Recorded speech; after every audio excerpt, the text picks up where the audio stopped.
Olá, tudo bem? Sou Alfredo Oliva, sou professor universitário e hoje eu quero falar mais uma vez sobre uma série, Dark, uma série da Netflix. Eu vou falar um pouquinho de filosofia da história, filosofia do tempo e da subjetividade a partir de Dark. Muito interessante. Então vamos lá. É uma série da Netflix com 3 temporadas, varia entre 8 e 10 episódios. Começou a circular em 2017, original, né, a gravação original, e foi até 2020. É uma série em alemão, né, com diálogos em alemão. Eu sempre ouço no idioma original as séries, os filmes, né? E ele trata do sumiço de pessoas que logo depois a gente descobre, né? Desculpa, mas se você não assistiu ainda, trata do sumiço de pessoas, né? E nós descobrimos que elas foram parar em outros tempos, né? E acho que essa é a graça da série, e aí que rende uma boa discussão.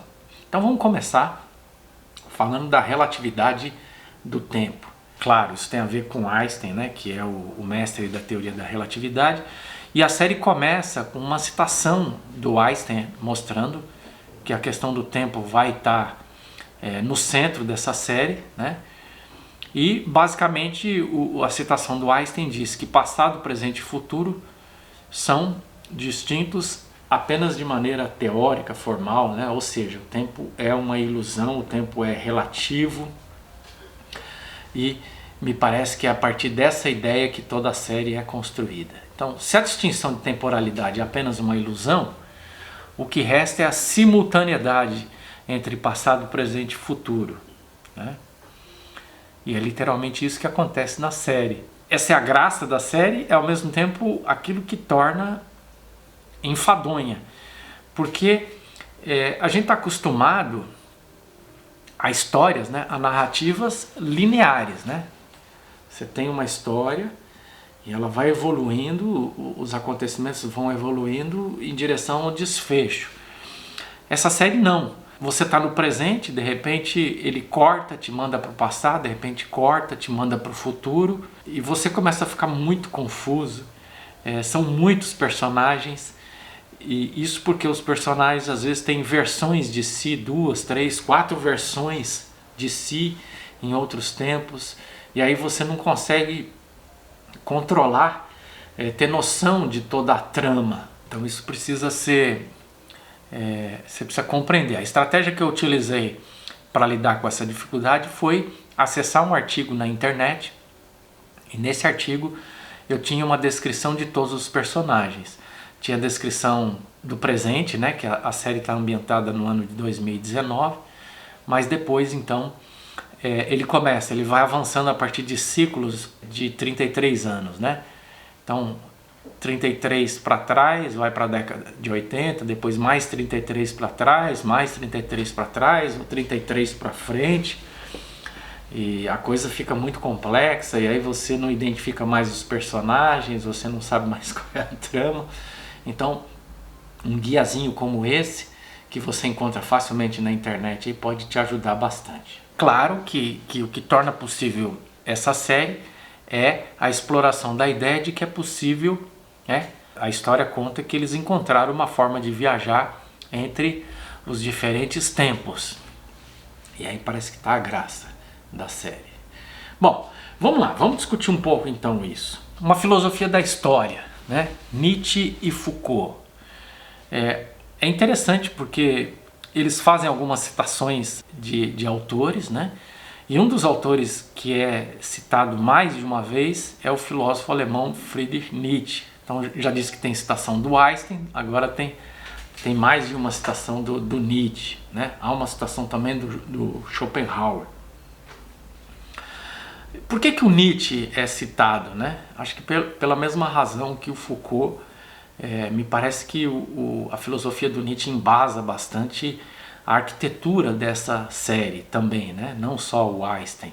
Então vamos lá, vamos pensar um pouco sobre isso. Existe o que se chama de uma história genealógica em Foucault, que é uma história genealógica que tem inspiração no Nietzsche. Tem um texto do Foucault, aliás tem mais de um texto sobre Nietzsche. O Foucault sempre disse, né, que que um filósofo fundamental para ele havia sido Nietzsche.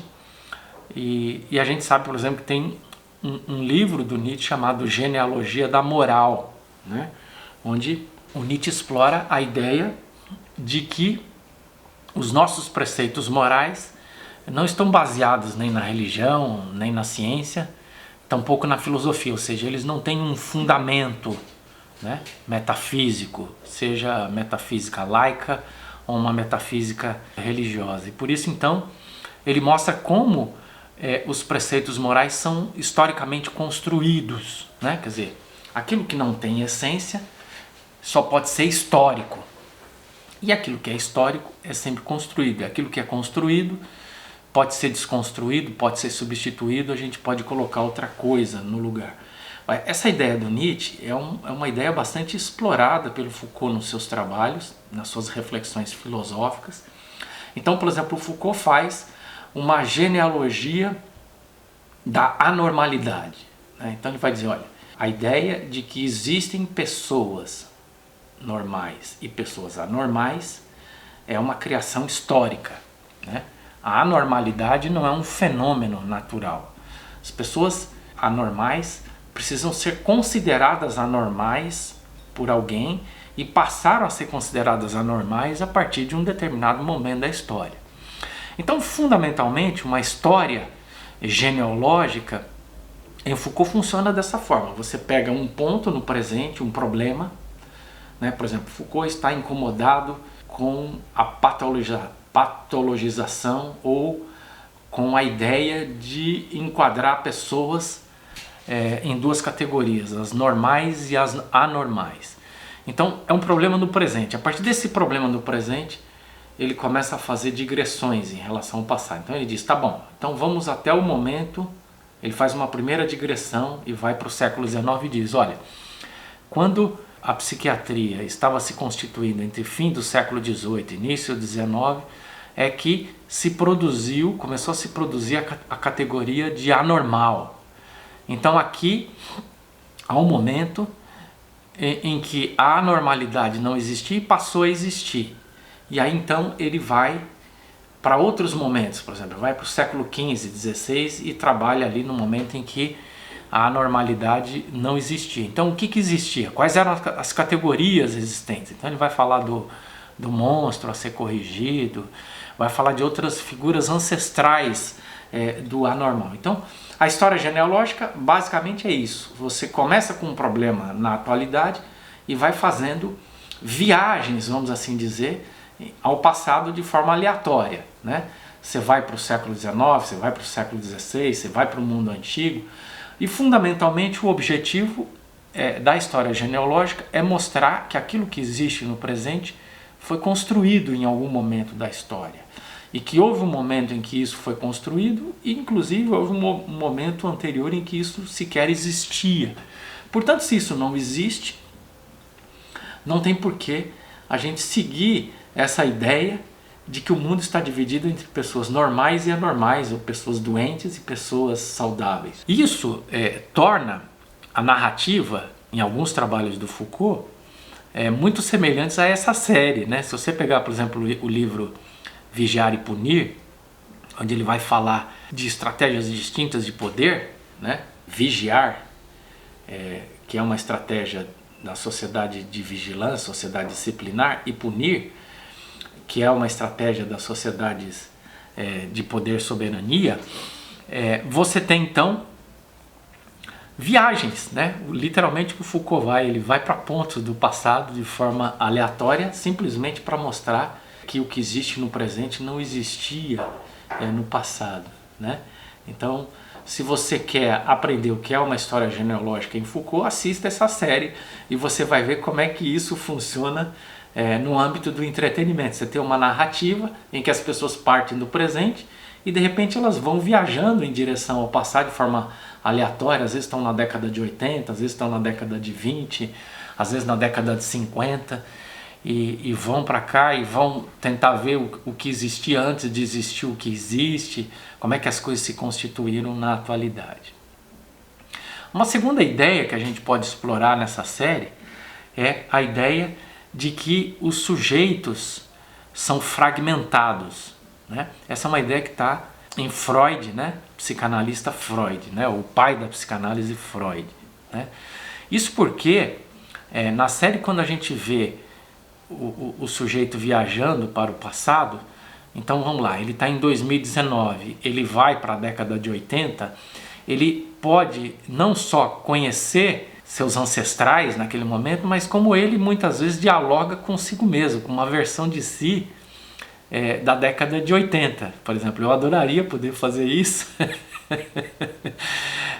Eu que era adolescente, jovem na década de 80, adoraria poder ir bater um papo com o Alfredo desse período, né? E aprender alguma coisa com ele, mas também aconselhar algumas coisas, né? Dar algumas dicas, algumas ideias para ele, né? Mas também na série esse sujeito pode viajar para o futuro ou pode viajar para outros pontos do passado. Por isso muitos personagens chegam a ter 4 versões de si mesmos. E é interessante que muitas vezes o personagem do presente discorda do personagem de si mesmo, do passado ou do futuro, né?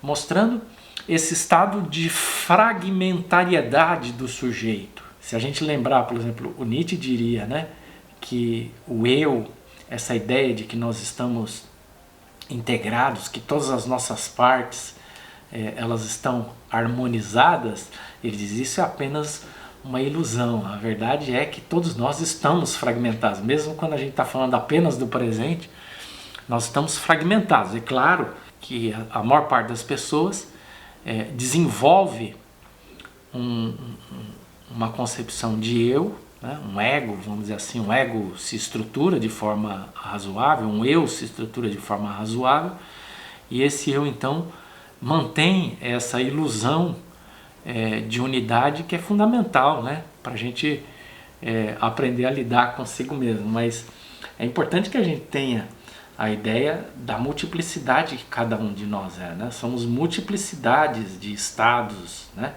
Oscilamos em termos de humor, oscilamos ao longo da vida, vamos oscilar no futuro, vamos divergir de conceitos que temos hoje, divergimos hoje de conceitos que tivemos no passado, né? Tudo isso faz parte de um arranjo e um permanente rearranjo da nossa própria vida que existe, né?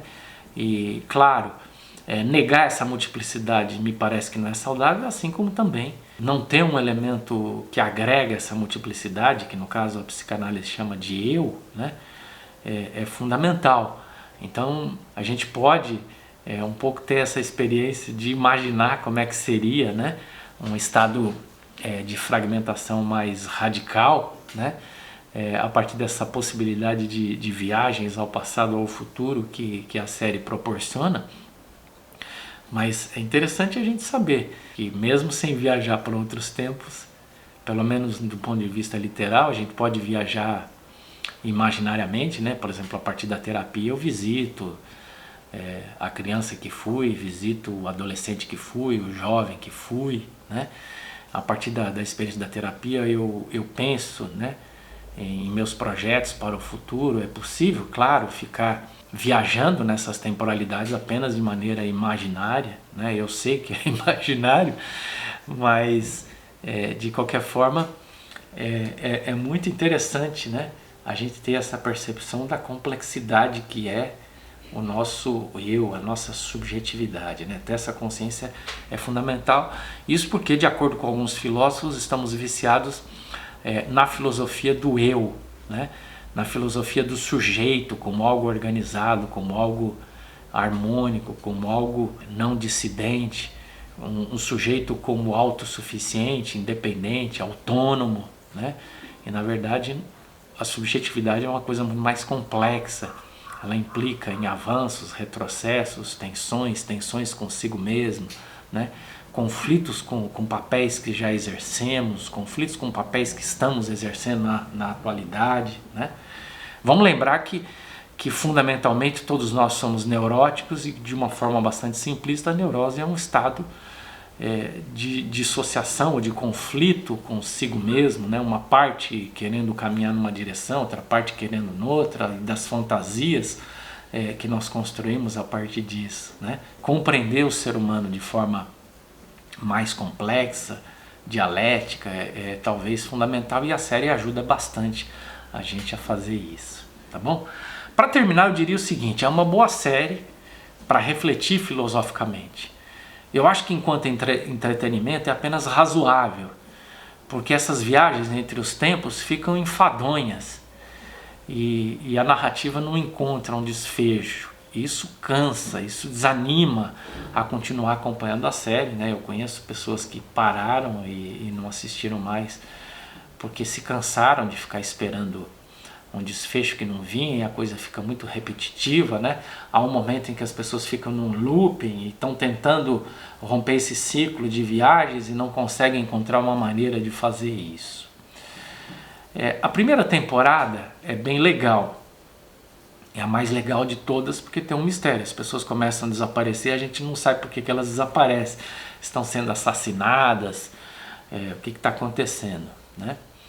A segunda temporada é razoável e a terceira começa a ficar muito chata, exceto o último episódio em que a gente tem um desfecho dessa história, né? Então, meu conselho é, se você tiver sem paciência e estiver acompanhando, pula alguns episódios, sobretudo na terceira, para chegar logo no desfecho e ver como é que essa série termina. Termina de uma forma bastante legal, interessante, mas de fato às vezes é uma tarefa bastante desafiadora assistir sequência de capítulo por capítulo. Bom, afinal de contas estamos viciados em uma história teleológica, em uma narrativa lógica, sequencial, né? E por isso também temos dificuldade com essa narrativa, tá bom? Eu espero que tenha ajudado aí e espero encontrar você no próximo vídeo. Um abraço e até lá!